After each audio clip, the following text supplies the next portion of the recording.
Welcome back, Pokemon trainers. Professor Chaz here with the lab coats on back order, and it's time for episode number 20 of the Pokemon Blue playthrough. In the last episode, we actually picked up a couple extra items back in a few earlier cities, but the most important thing is we came here into Rocket Game Corner, discovered a sinister behind-the-scenes operation going on, and we've made our way into Team Rocket HQ. So we're currently on our way to find the boss of Team Rocket, whoever that might be, and liberate these Sylph Scopes so we can actually make use of that to go back to Pokemon Tower in Lavender Town and deal with the ghost situation going on there. But first and foremost, let's take a look at our team as they currently stand. We have Shelbert the Squirtle, our starter Pokemon from Professor Oak, level 28. He's got Bubble Beam, Ice Beam, Bite, and Withdraw. Next we have Pikachu, caught back in the Viridian Forest, also at level 28. Thundershock, Body Slam, Thunder Wave, and Flash is the moveset. Then we have Squeak, our first capture back on Route number 1 outside Pallet Town. Currently sitting at level 28 with Hyper Fang, Quick Attack, Focus Energy, and Tail Whip. Here we have Chirp, our next capture on Route 1 as well, level 28. He's a Pidgeotto with Fly, Quick Attack, Sand Attack, and Whirlwind for the moveset. Here we have Critter from the Viridian Forest, level 28 as well. The whole team's level 28, except for one. He has Confusion, Mega Drain, which we did teach him in the last episode thanks to the TM we got from Gym Leader Erica in Celadon City. And he also has Stun Spore and Sleep Powder. The final Pokemon sitting at level 29 right now, Rocky the Sandslash, caught out on Route number 4, I believe it was, outside Cerulean City. Attack and defense are 74. This guy is a powerhouse. Not so much on the special side, let's not even pay attention to that. Dig, Rock Slide, Cut, and Sand Attack is the moveset. So, we currently have picked up the lift key from a Team Rocket grunt on the bottom floor here. We're now going to be able to go make use of that to find our way into the deeper reaches of the Team Rocket HQ. But before we do that, we got to go further up. Now, the only way to access the lift for starters is to go all the way through this maze again of these twirling, spinning, automatically moving tiles. So bear with me as we gradually, slowly make our way through this maze. That is the first leg of the journey complete. So I believe the next tile we want to hit, actually we can hit this one here. Speed things up a little bit. And down we go. So now we're going to go this way. This will push us down.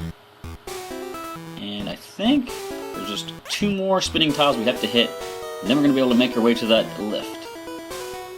Here we go. So this pushes us down. One final one down below here is pushing us to the right. And this gains us access to that long-awaited elevator. We've already gone up those stairs and dealt with those trainers and picked up the items. So let's go here. And we can access with the lift key. Now first we're going to go up to the basement 1 floor. This is kind of funny. As we step out, we're going to deal with a Team Rocket trainer. Right here. Are you lost, you little rat? Now, we saw this door earlier in the last episode which we couldn't access from the other side. And you would think that there's maybe like a control button on this side that will open it, but wait till I finish this fight. So first up, Shelbert versus a level 22 Grimer. We're going to just simply Bubble Beam away. Based on the levels that I'm seeing here, they might intend you to actually do this before you take on the gym leader, which would make sense, but I'm a Pokemon trainer. I gotta get those badges as soon as I can. So Shelbert drops the Grimer quite easily, gaining a level from that as well. Nice.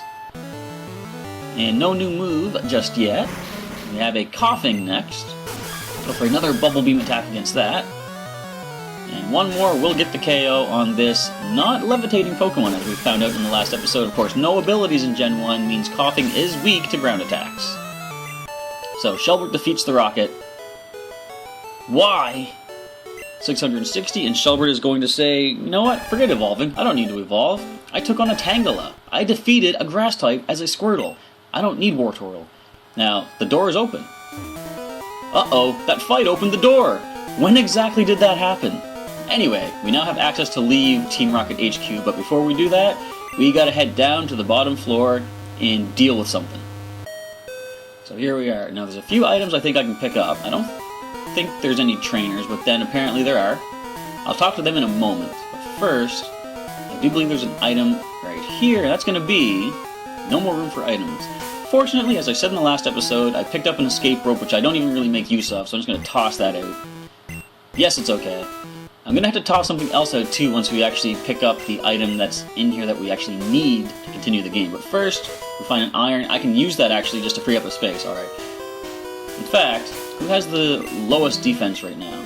probably, I'm just going to say Pikachu, but I don't know if the defense would really help him that much. I definitely know Shelbert or Rocky could make best use of the iron.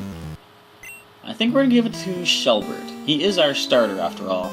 I don't want to shortchange Rocky at all, but I'm going to go for Shelbert. I didn't actually look at what his defense was upon leveling up, but it's probably gone up by 1 or 2 points thanks to the iron. And I'm going to switch Shelbert down to the bottom.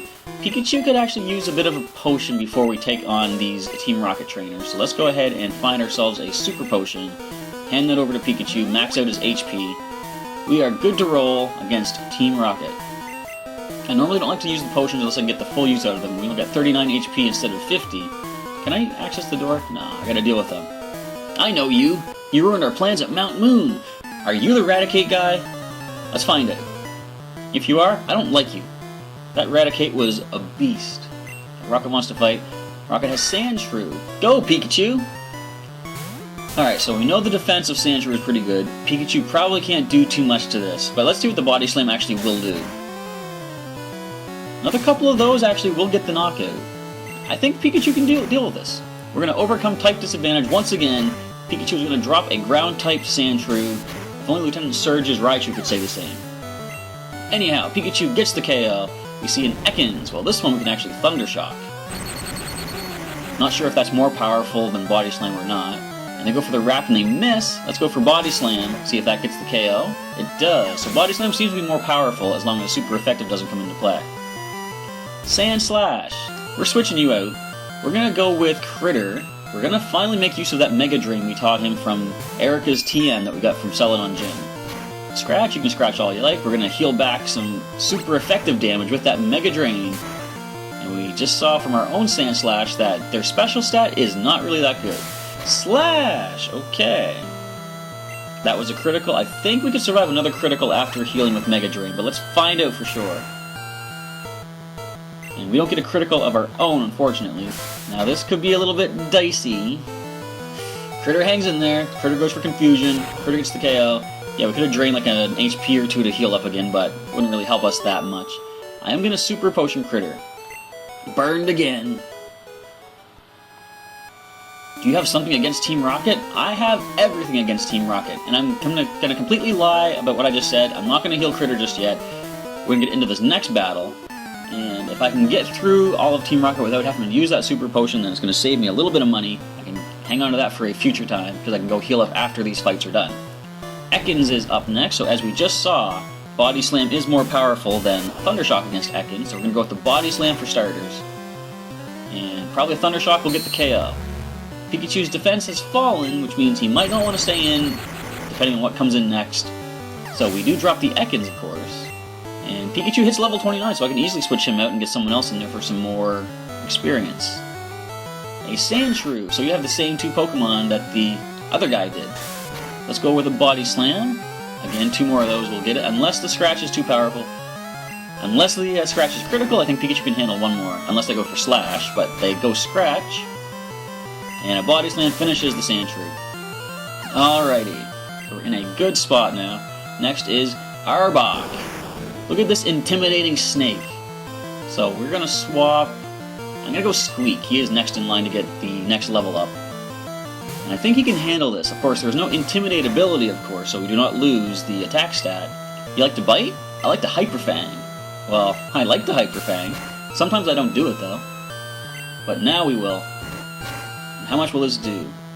Alright, Quick Attack should finish it up. Let's go with that Quick Attack and take down this snake, or rather Cobra Pokemon. I'm trying to think of the Pokedex entries of what their species name is. And I defeat Rocket number 2 guarding this door. Ay-ya-ya! 690 bucks. Boss, I'm sorry I failed you! So let's swap some Pokemon around. Pikachu did just hit another level. And put him down at the bottom, just below Shelbert. Now, I think we're actually good to go with how things are. Of course, some of my Pokemon are weak, but I can heal up in battle if I need to. Here we come up to deal with Giovanni. This is the leader of Team Rocket, and you can't talk to him across the desk, which you'd think you would be able to make it more intimidating, but I'm going to stand right beside Team Rocket's boss, and let's do this. So, I must say, I am impressed you got here. because Jesse and James weren't here to slow me down. Of course, in yellow, spoilers, Giovanni wants to fight. Giovanni sends out Onyx. So, Squeak, of course, is not the best matchup in this situation. Do I want to risk using Squeak? I'm actually going to let Squeak have a shot at this. I'm going to start with a Tail Whip. And it goes for Rage. So, if I hit this thing... In fact, I can freely lower its defense all the way to -6 now.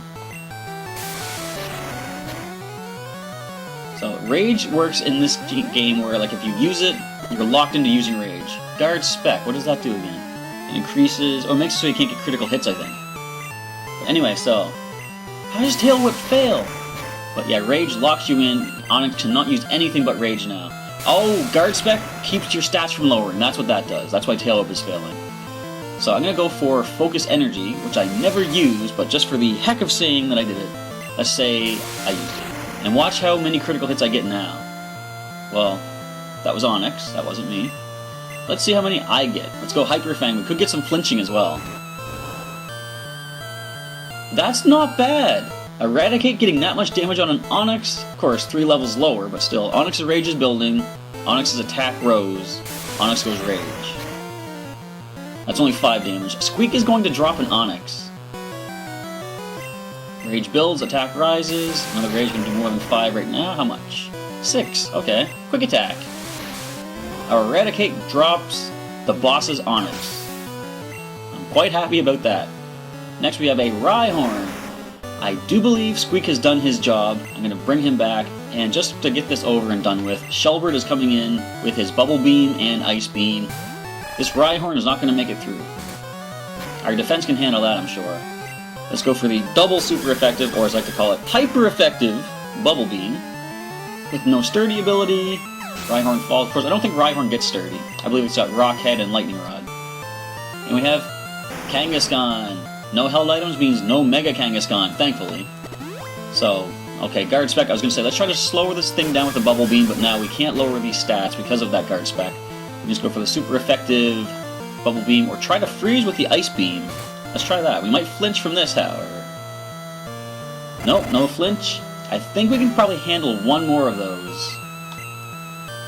A Comet Punch misses, Ice Beam connects. Can we get the freeze or the KO? Neither. But let's go for Bubble Beam. Rage, come on. It is stab, but what are you going to do with Rage? Okay, put us in the red. But Shelbert does connect with that Bubble Beam. We drop the boss's Kangaskhan, and I defeated Giovanni. What? This cannot be! Thanks for the money, sir. I see that you raise Pokemon with utmost care. A child like you would never understand what I hope to achieve. I shall step aside this time. I hope we meet again. Blink! And he blasts off again. Here we have the Sylph Scope. That is what we need to head back to Lavender Town and check out Pokemon Tower. What do you guys have to say for yourselves? I'm sorry, I failed you. And I'm not going to talk to the other guy. They probably don't change their text anyway. We're going to head all the way up to floor number 1. And we can just simply freely walk our way out of Team Rocket HQ. I'm pretty sure just do some gambling before I leave. Nah. I've already shown off the gambling last episode. We don't need to waste our time with that. Gambling is not for kids. So therefore, they should remove all game corners from future games. Huh? Anyways, we're going to go ahead and, just to speed things along, let's fly. Heading over to Lavender Town. Now, interesting. I just saw Saffron City was on my list of cities to fly to. In, I think, the current games, you have to access the Pokemon Center in the town to be able to fly to it, but in this, I just walked into Saffron City last episode, and it allows me to fly there if I want to. So we get a full heal of the team now that we're back in Lavender Town. I'm going to toss some items back in the PC because there are some items in Pokemon Tower I'm going to be able to pick up as I go. And I don't need to hold on to a lot of the TMs that I've gotten. So let's deposit some stuff that we do not need right now. Don't need the coin case anymore. Put that away. I can sell that nugget, which I will do. I'll put the Moonstone away. TM07 we're not going to make use of. I think that was the Horn Drill that I picked up. The Hyper Potion will come in handy later in the game. We're still at the stage where Super Potions are going to do the trick for us, so I'll put that away as well. TM10 we can store. I'll sell that Rare Candy. Is there anything else? The Lift Key, we don't need that now. Of course, we are done with the Team Rocket HQ. TMO2 can go away, and that's everything. So I'm going to quickly pop over to the Pokemon Mart and sell off those 2 items that I want to grab the cash for, and then we'll start making our way into Pokemon Tower. Is there a Mart in this one? Yes, there is. I couldn't remember. Like, I know there's some towns where there actually isn't a Pokemon Mart. Alright, let's sell off those 2 pretty valuable items. Rare Candy for 2,400, the Nugget for 5,000. What if I just saw the town map? Nah, we'll hang on to that, even if we could. Okay, so we're going to head on in.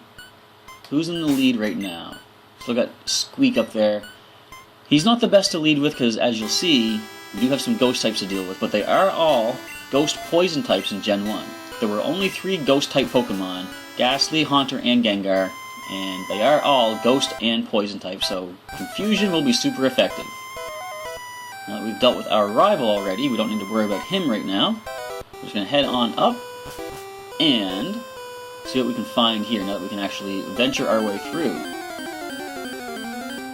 And so a Ghastly appears. They looked a little bit different in this game, but they are still a floating ball of, what would you call it? Ominous Wind, that's it. I'm trying to think of the attack name. Super effective Confusion. Now they have pretty good special stat though. And Confuse Ray, one of the only 3 ghost type moves in the game. I'm going to run from this, I don't want to hurt myself from Confusion. But yeah, there are only 3 ghost type attacks in Gen 1. Confuse Ray, another Escape Rope. I'm going to deal with this Channeler here. I think she's possessed.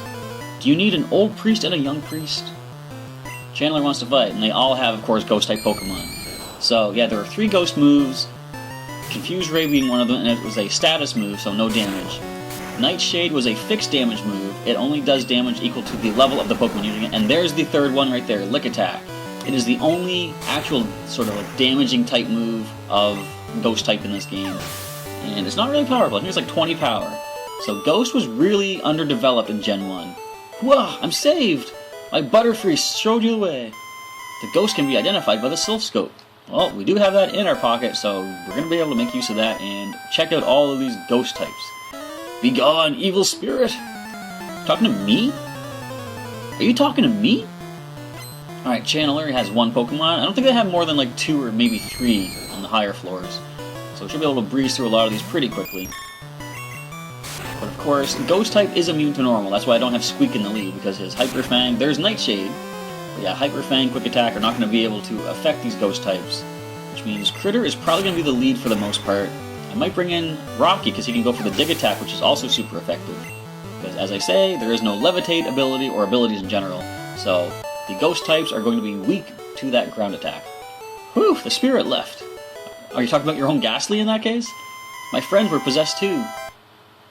And another Channeler. They have the most colorful lingo here in Pokemon Tower.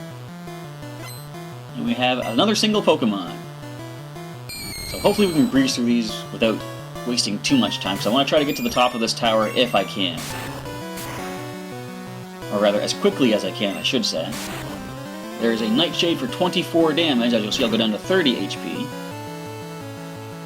Which means another Nightshade. Now, Nightshade can't hit critical either, so you don't need to worry about getting double damage off of that. It always does a fixed amount. 1 more Channeler down the drain. What am I doing? I have no clue. Sorry, I was possessed. Oh, that old thing. Yeah, I hate when that happens. Oh, it's such a trifle. Alright, any items to pick up? Not on this floor. We're gonna head on up, and more trainers, of course. Oh, there's an item. Be cursed with me! Quah! Now, curse actually was not a move yet, so I don't know what you're talking about. 2 Pokemon this time. Alright, so a Ghastly. Now, I do know eventually we will find the evolved form as we get higher up in this tower. But I guess I'll just leave Critter up here till we run out of Confusion PP. Then I can bring Rocky up, go for the dig attacks. Now, another Ghastly. As I said, there were only 3 different ghosts in this game, so we're going to see a lot of repeat Pokemon as we go up through this tower. There's a Nightshade bringing us down to 7 HP, which means a Super Potion is in Critter's future. But we want to finish this fight first. We don't want to risk a Confuse Ray, making this fight any longer than it needs to be. Another Channeler down. What? You wanted to curse me, what? We can't crack the identity of the ghosts. Well, I can, that's why I'm here. Alright, Super Potion for Critter, getting him back up to 57. He's good to go for another several battles. And what do we find over here? We find an Elixir. Healing back some PP if necessary. Beat me not. Should have done it in the Yoda voice. Beat me not. So Yoda is a Ghost-type trainer.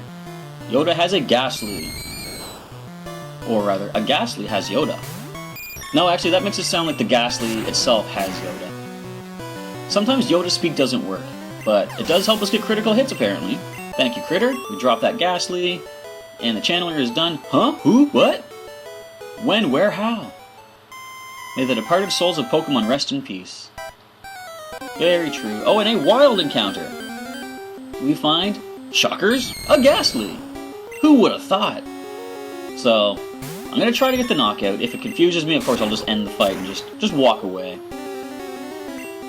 There we see the confusion. I wonder why the trainers aren't using it then. Because obviously a level 21 Ghastly has Confuse Ray.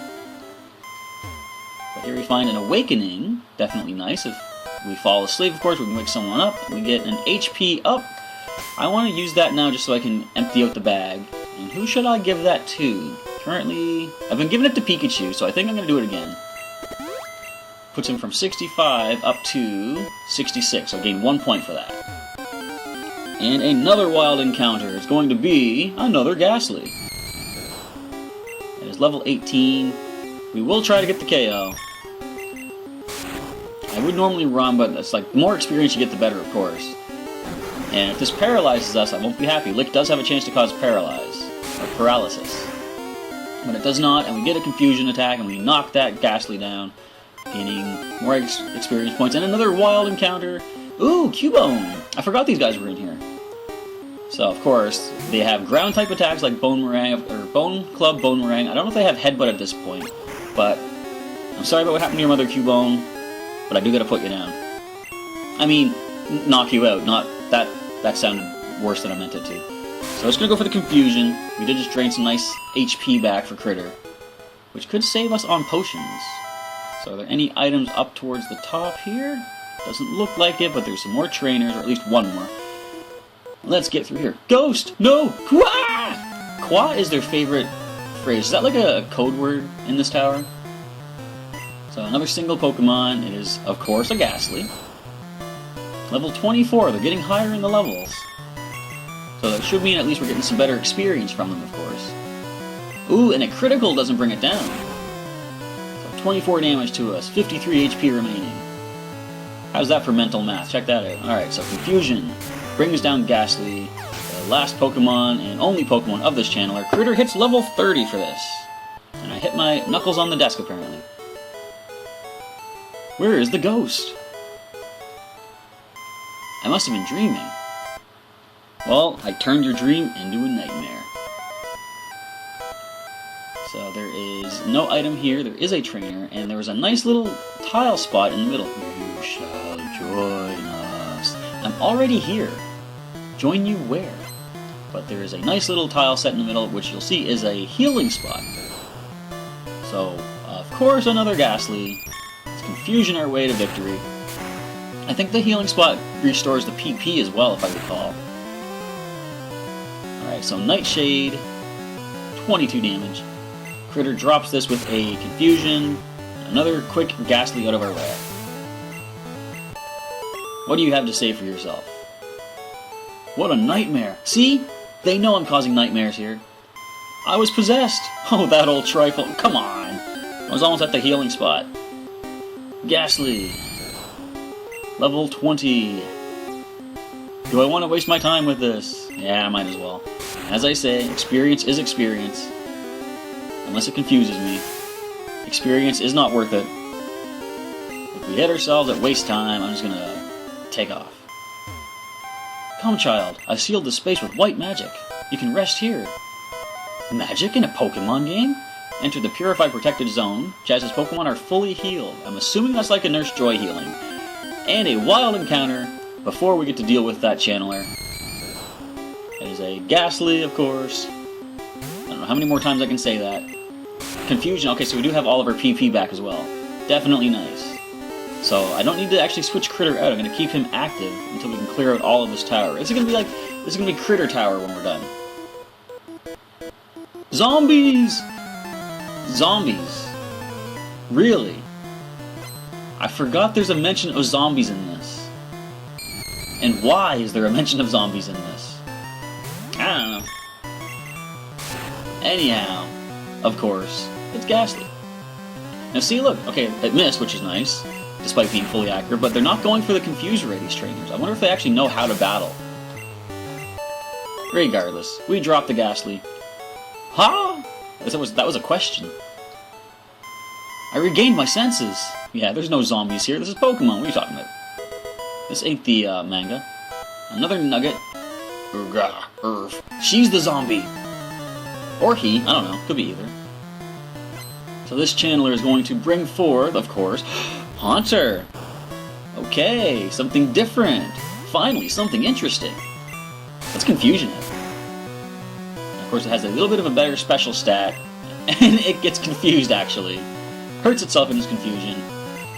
And Critter takes down the first of the middle form ghost Pokemon in Gen 1. Haunter. Not bad. Woo! I fell to evil spirits despite my training. That's unfortunate. So we have another trainer up here. Another wild battle. It is a Ghastly. So let's try to go for the quick KO. I was going to head back to the healing spot, but I don't think I really need to. There's one more trainer here. I'm going to beat that trainer, and then we'll save the game for the time being. And then, in the next episode, we're going to head up to the next floor up. I think we're pretty close to the top as it is. Let's finish this trainer before ending off. Give me your soul. No thanks. I like to keep it. Alright, Channeler sends out... Okay, this one has a Haunter as well. As you can see, not only are the levels slightly increasing as we go up, the evolutionary stages are increasing as well. So these Haunter, I believe, evolve from Ghastly at level 25. Wait a minute. If you noticed, we're fighting an under-leveled Haunter. Okay. So we are confused. We can't just run away from this one. We actually break through the confusion regardless. Haunter falls. Critter wins. Level 31. So Critter is going to be a little bit over-leveled for the rest of the team, but I'm okay with that. The rest of the team can catch up while he takes a break. Gasp! 690 and I was under possession. Oh, that old tribal. I'm going to stop saying that. So we're going to save the game right here as we prepare to go up to the next floor of Pokemon Tower. That's going to end off the episode for today, everybody. So if you like the playthrough so far, leave me a comment below, let me know what you think, and if you're looking forward to what's going to come in the future of the Pokemon Blue playthrough, I'm sure many of you out there are currently playing your Virtual Console re-releases of Gen 1, and you've probably blown way past where I'm at in the game right now, because when you start playing this game, you just want to keep going and see what happens next, catch more Pokemon, and there's like no time to wait, basically. But if you are sticking with me through the playthrough, I want to say thank you for checking this out and seeing where my current Gen 6 collection of Pokemon originally came from, starting here in Kanto in Generation 1 on the old Game Boy system. So with all that being said, hope you come back on Sunday to check out the next episode, number 21, as we continue Pokemon Tower and advance into the rest of the story following that.